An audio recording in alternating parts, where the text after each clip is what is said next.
Hey guys, it's CHUNG with 4L Mindset, and one of the activities that I have done to retrain my subconscious mind, or reprogram my subconscious mind, if you will, is listening to a talk by Jim Rohn that was done in 1981, I believe it was.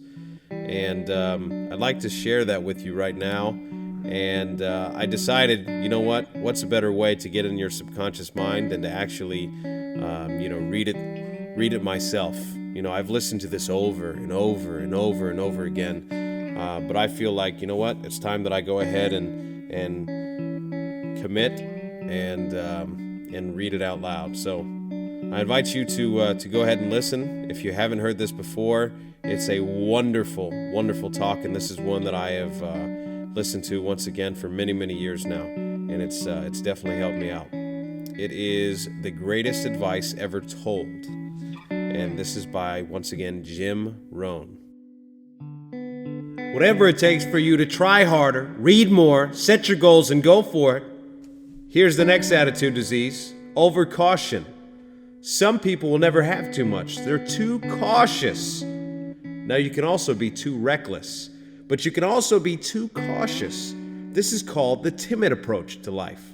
And my caution was always the risk. Risk used to drive me right up the wall. I used to say, what if this happens? It's called the language of the poor. What if this happens? And on top of this, look at the fix I'd be in. I'd better not try. I could always ace myself out. And then I'll tell you what changed my whole life. When I finally discovered it's all risky. The minute you were born, it got risky.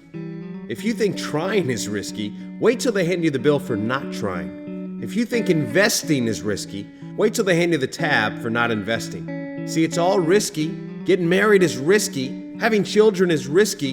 Going into business is risky. Investing your money is risky. It's all risky. I'll tell you how risky life is. You're not going to get out alive. That's risky. The Englishman says, well, if that's the way it's going to work, let's give it a go. Right. That's what it's for. Give it a go. Somebody says, yeah, but I'm looking for safety and security. Fine. Then huddle in the corner. We'll cover you. We'll give you a sheet. We'll bring you 3 meals a day. And we'll protect you, feed you, look after you, care for you. We won't let anything happen to you, and you'll probably live to be 100. The guy says, well, yeah, I'd live to be 100, but what a way to live. Right, what a way to live. Safe and secure. Don't ask for security. Ask for adventure. Better to live 30 years full of adventure than 100 years safe in the corner. See, it's not important how long you live.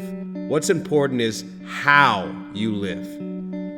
Here's the next attitude disease. We're almost through with this motley list. In fact, we're almost through. Hang on. The next one is pessimism. Pessimism, the deadly disease of always looking on the bad side, the problem side, the difficult side, checking all the reasons why it can't be done. The poor pessimist leads an ugly life. He doesn't try to figure out what's right. He tries to figure out what's wrong. He doesn't look for virtue. He looks for faults. And when he finds them, he's delighted. Now, this is the poor guy who looks through the window, doesn't see the sunset. He sees the specks on the window. And this is the poor guy who rushes up, takes such leave of his senses. This guy rushes up and he says, I've got 5 good reasons why it won't work. He's so dumb, he doesn't know all he needs is 1. He's got 5. To the pessimist, the glass is always half empty. To the optimist, the glass is half full. Why would the same measure affect people 2 different ways? Answer: it depends on how you look at it. Our lives are mostly affected by the way we think things are, not by the way they actually are. The way we think they are affects us even more. There's a subject we don't have time to get into tonight called better thinking habits. One of the major things that Mr. Rohn taught me when I met him, he said, poor thinking habits keeps most people poor. Not poor working habits. Most people work hard, but they don't think. And so Mr. Rohn taught me that the mind is like a mental factory, and whatever you think all day pours ingredients into this mental factory. And that's what builds the economic, social, financial fabric of your life. He quoted me a Bible phrase that says, "As you think, so you become." How awesome. When he talked about poor thinking habits, he had me. I used to start the day reading the morning newspaper. I mean, you can believe that or not. I'd get a cup of coffee and read the paper. I'd load up on wars and riots and murders and stabbings and killings and bank robberies and muggings and car wrecks and tragedies. I'd even read the back pages. I seemed to like that stuff for some weird reason. I'd load up on all that and then I'd start my day. You can imagine the type of days I used to have. You walk around on your financial knees. They call you economic pee-wee. The guy says, "I want to be a great leader." Wonderful. The first thing we do is follow him to his house. When we get there, we walk in and we check his library. Number 1. Somebody says, "Well, why check his library?" The reason is because what a man reads pours massive ingredients into his mental factory. And the fabric of his life is built from those ingredients.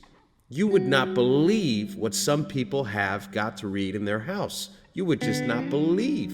One of the best dressed up words for it that I know is trash. Can you imagine dumping a bale of trash into this mental factory every day and coming out with a rich, positive life? It can't be done. You might as well try to make a cake with cement. The kids back in Danbury, Connecticut, they're asking me questions one day. I'm talking to the kids. Kids got good questions these days. He said, one of them said to me, "Mr. Rohn, how do you build the good life?" I said, "It's simple. It's not easy. It's simple. Here's how you build anything. Select the right ingredients. Keep out the wrong ingredients. And it starts with thought. So you must be wise and careful what you think about, because that starts everything. You got to be wise." And then I asked the kids, "What would happen if somebody dropped sugar in my coffee?" They said, "Well, you'd be okay." I said, "What would happen if somebody dropped strychnine in my coffee?" They said, "Well, you'd be dead." I said, "Correct. Lesson 1. Life is both sugar and strychnine. You got to be careful." I said, "What if my worst enemy drops in the sugar?" They said, "Well, you'd be okay." I said, "What if my best friend, even by accident, drops in the strychnine?" They said, "Well, you'd be dead." I said, "Correct. Lesson 2. Watch your coffee." You got to be careful. See, it doesn't matter who hands you the bad stuff. It doesn't matter where you get the bad stuff. It'll still do its damage on your bank account, wherever you get it. Mr. Rohn gave me one of the greatest phrases when I first met him, when he said, "Every day, stand guard at the door of your mind." How important. Stand guard at the door of your mind. And you decide what goes into your mental factory. Don't let anybody just dump anything they want into your mental factory, because you've got to live with the results. Okay? Here's the last disease, and we're through. And this is the last list. We're almost through. Hang on. The last subject is very brief. The last disease. But this one is deadly. Engage in this, and indulge in this one even slightly, and you might as well forget your future, because it's going to forget you. Complaining, crying, whining, griping, a Bible word called murmuring. See, that'll ace your future. Spend 5 minutes complaining, and you have wasted 5. And you may have begun what is known as economic cancer of the bone. Surely they will haul you off into a financial desert, and there let you choke on the dust of your own regret. I hope I said that well, so you won't forget. It's a deadly disease. And if you don't think it's bad, ask the children of Israel, of Old Testament fame. Typical of us all, their story just happened to get into the book. Story says, children of Israel were slaves. God performed a series of dazzling miracles and got them out. Now they're headed for the promised land. Remember the story? Headed for the promised land. Tragedy of the story? They never got there. Reason? They started complaining. They griped about the water. They griped about the weather. They whined and cried and griped about the food. They griped about the leadership. They whined and cried because it's too far, it's too cold, it's too hot, it's too difficult, too miserable. I mean, they whined and cried for years. Finally, God said, I've got it. Trip cancel. Or something like that. The story says that they died in the desert, never got to the promised land, which I think means two things. Indulge in this long enough, you get your future canceled. And I guess it also means even God himself can only take so much. Just be on the lookout of the things that can destroy all the good you start. The war is on.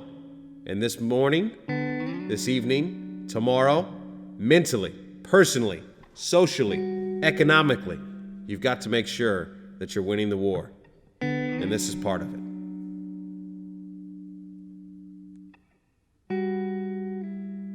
So I want to say, once again, thank you so much. This is 4L Mindset, and this is Jim Rohn, the best advice ever. And he has truly been, even though I never personally got to meet him, I feel like I know him through listening to this recording, which I've listened to this, and it's helped me a great deal for many, many, many years. So I invite you to listen to it. I invite you to listen to the original as well. This is just personally for me, and I thought, you know what, I might as well share it. And if it helps somebody, if it gets introduced to somebody who hasn't heard it, then it'll be all worth it. So, thank you so much.